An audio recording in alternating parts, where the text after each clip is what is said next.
মোৰ ছাত্ৰ ছাত্ৰী আৰু মোৰ বন্ধু বান্ধৱীসকল আহোম ক্লাছেছ ইউটিউব চেনেলটোত আপোনালোকৰ স্বাগতম জনাইছোঁ। আজি মই তোমালোকৰ কাৰণে লৈ আহিছোঁ ক্লাছ 7ৰ ছায়েন্সৰ পাৰ্ট 2ৰ লেচন 3। ছাত্ৰ ছাত্ৰীসকল, আমাৰ পাৰ্ট 2ৰ নাম হ'ল কি? প্ৰাণী আৰু উদ্ভিদৰ পৰিবহণ তন্ত্ৰ। ছাত্ৰ ছাত্ৰীসকল, এই পাৰ্টটিৰ অনুশীলনীত থকা যিমানখিনি কুৱেশ্যন আছে মই সকলোখিনি তোমালোকৰ কাৰণে অতি সহজ আৰু অতি চমুকৈ লৈ আহিছোঁ। তোমালোকে ভিডিঅ'টো স্কিপ নকৰাকৈ গোটেইখিনি চাই থাকা। প্ৰথমত দিয়া আছে আমাৰ 1 নম্বৰ স্তৰৰ লগত 2 নম্বৰ স্তম্ভ মিলোৱা। ছাত্ৰ ছাত্ৰীসকল, ইয়াতে তোমালোকে কিতাপত চোৱা এনেকৈ দিয়া আছে, এইটো তোমালোকে মিলাই ল'বা। মই তলত এনচাৰখিনি ডাইৰেক্ট লৈ আহিছোঁ, তোমালোকে মিলাই ল'বা। আৰু যিসকলে মোৰ ভিডিঅ'টো প্ৰথমবাৰ চাই আছা বা মোৰ চেনেলটোত প্ৰথমবাৰ আহিছা, তেনেহ'লে চেনেলটো ছাবস্ক্ৰাইব কৰি ৰাখা। এনেকুৱা ধৰণৰ ভিডিঅ' তোমালোকে প্ৰথমতে পাই যাবা। যেনেকুৱা আমাৰ প্ৰথমটো দি আছে কি? পত্ৰৰন্ধ্ৰ, এইটো হ'ব আমাৰ 2 নম্বৰটো। তাৰপিছত জাইলেমটো কি হ'ব আমাৰ? জাইলেমটো হ'ব পানী পৰিবহণ। জাইলেমটো হ'ব আমাৰ পানী পৰিবহণ। তাৰপিছতটো হ'ব চুলি শিপা। চুলি শিপাটো কি হ'ব? পানী শোষণ। এইটো হ'ব ডাইৰেক্ট এই নম্বৰটো। তাৰপিছতটো হ'ব 4 নম্বৰ ফ্লেমটো কি হ'ব আমাৰ? কাৰ্বহাইড্ৰেট সংশ্লেষণ। এতিয়া আহিল আমাৰ খালী ঠাই পূৰ কৰা। ইয়াত আমাৰ 1 নম্বৰ কি দিয়া আছে?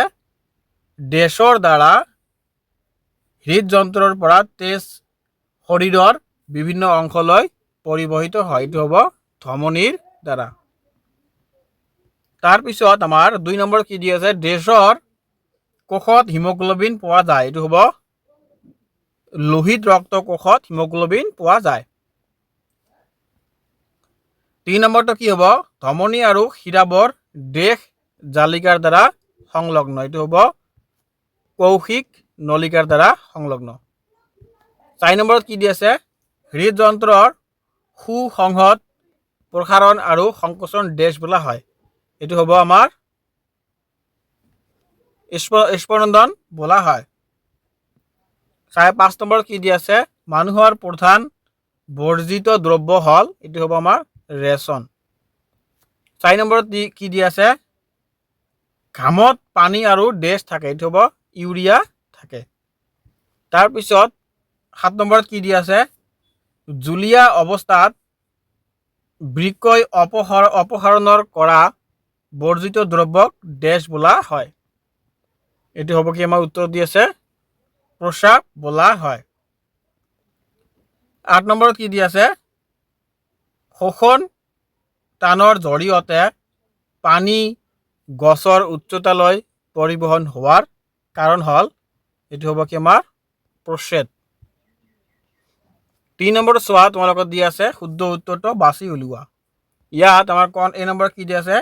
উদ্ভিদত পানী পৰিবহণ হয়। এইটো এনচাৰ হ'ব কি? আমাৰ উদ্ভিদত। ইয়াৰ উত্তৰটো হ'ব জাইলেম। ইয়াৰ হ'ব 1 নম্বৰটো হ'ব ইয়াৰ উত্তৰ। বি নম্বৰত কি দি আছে? শিপাৰ দ্বাৰা পানীৰ শোষণ বৃদ্ধি কৰিব পাৰি যদিহে উদ্ভিদক ৰখা হয়। এইটো 1 নম্বৰত দি আছে ছাট, কম পোহৰত আৰু ফেনত। এইটো হ'ব কি? আমাৰ ছাট, মানে চেয়া বুলি কয় যে, ছাট শ্বেড' এইটো হ'ব। উদ্ভিদ বা প্ৰাণীৰ উপাদানসমূহৰ পৰিবহণ কিয় প্ৰয়োজন ব্যাখ্যা কৰা। ইয়াৰ উত্তৰটো কি হ'ব? উদ্ভিদ বা প্ৰাণীৰ উভয়ে জীয়াই থাকিবৰ বাবে আহাৰ, পানী আৰু অক্সিজেনৰ প্ৰয়োজন। সিহঁতে এইবোৰ শৰীৰৰ বিভিন্ন অংশলৈ পৰিবহণ কৰাটো নিতান্তই প্ৰয়োজন।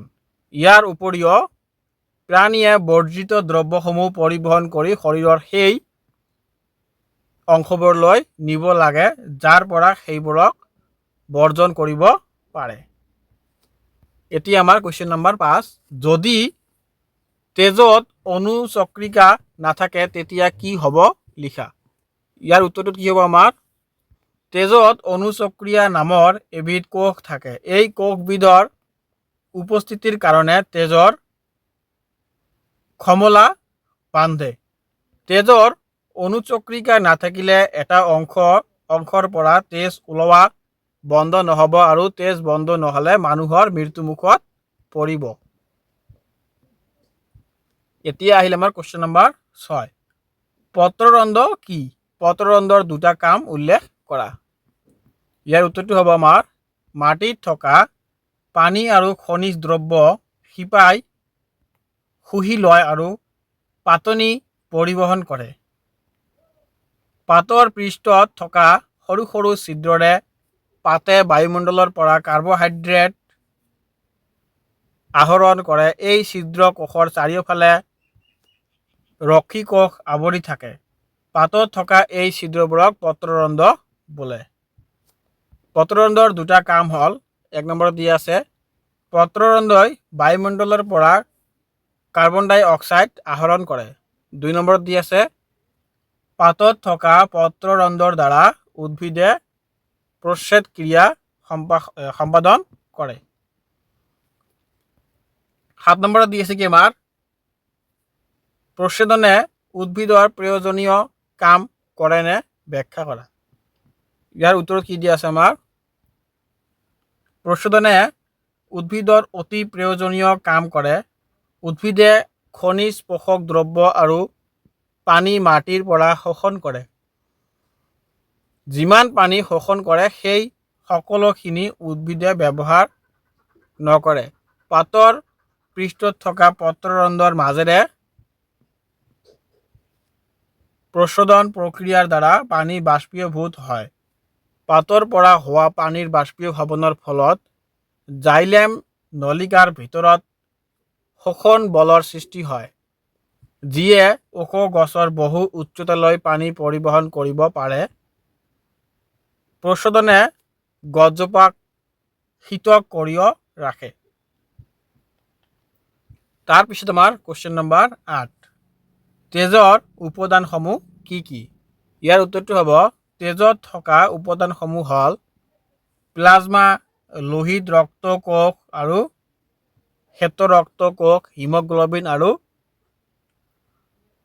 অনুচক্ৰিকা তাৰপিছত আমাৰ আহিল কি কোৱেশ্চন নম্বৰ 9 শৰীৰৰ সকলো অংশৰ বাবে তেজৰ কিয় প্ৰয়োজন ইয়াৰ উত্তৰটো হ'ব আমাৰ শৰীৰৰ সকলো অংশৰ বাবে তেজৰ অতি প্ৰয়োজনীয় তেজ এবিধ তৰল পদাৰ্থ যি ৰক্ত নলীৰে প্ৰবাহিত হয় তেজে হজম হোৱা খাদ্যৰ কণাবোৰ ক্ষুদ্ৰান্তৰ পৰা শৰীৰৰ বিভিন্ন অংশলৈ পৰিবহন কৰে ই হাঁওফাঁওৰ পৰা অক্সিজেন শৰীৰৰ কোষবোৰলৈ কঢ়িয়াই নিয়ে আৰু শৰীৰত সৃষ্টি হোৱা অপ্ৰয়োজনীয় দ্ৰব্যসমূহ দেহৰ পৰা বৰ্জন কৰায়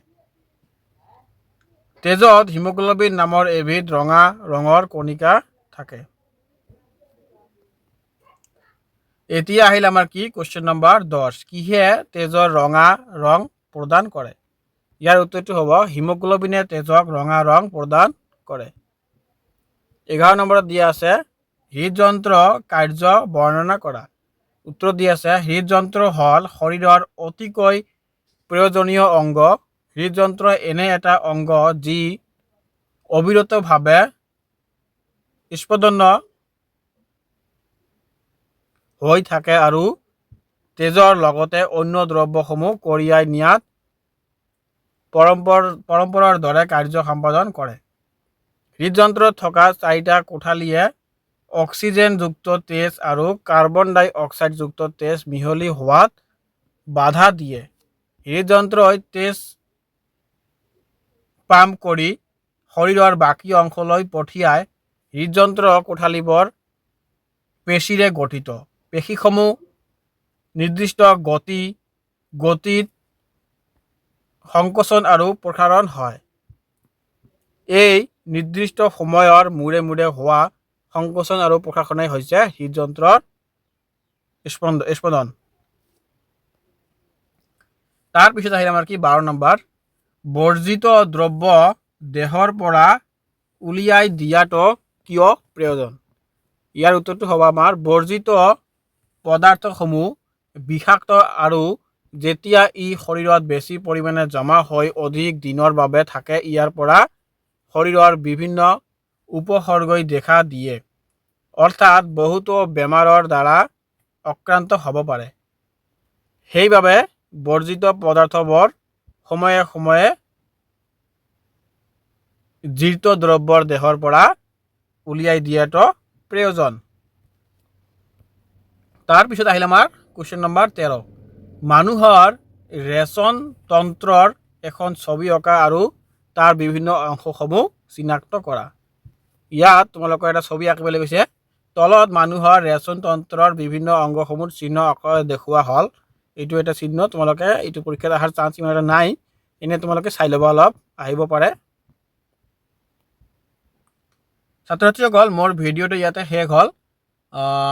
তোমালোকক যদি ভিডিঅ'টো ভাল লাগিছে তেনেহ'লে চেনেলটো ছাবস্ক্ৰাইব ৰাখিবা, আৰু তোমালোকে কোনটো কুৱেশ্যন বুজি পোৱা নাই, কোনটো বুজি পাইছা আৰু কেনেকুৱাকৈ বুজালে তোমালোকে বুজি পাবা, তোমালোকে মোক কি কৰিবা, কমেণ্টত লিখি দিবা যে ছাৰ এনেকৈ বুজালে আমি বুজি পাওঁ। কাৰণ অনলাইনত আমি তোমালোকক দেখিব নোৱাৰোঁ, সেইকাৰণে তোমালোকে কমেণ্টত যিটো মানে ইম্প্ৰেশ্যন দিয়া, তেতিয়া আমি গম পাওঁ যে ছাত্ৰটোৱে বুজি পাইছে নে নাই। সেইকাৰণে তোমালোকে কমেণ্টটো কৰিবা। ধন্যবাদ। আজিৰ ভিডিঅ'টো ইয়াতে সমাপ্ত।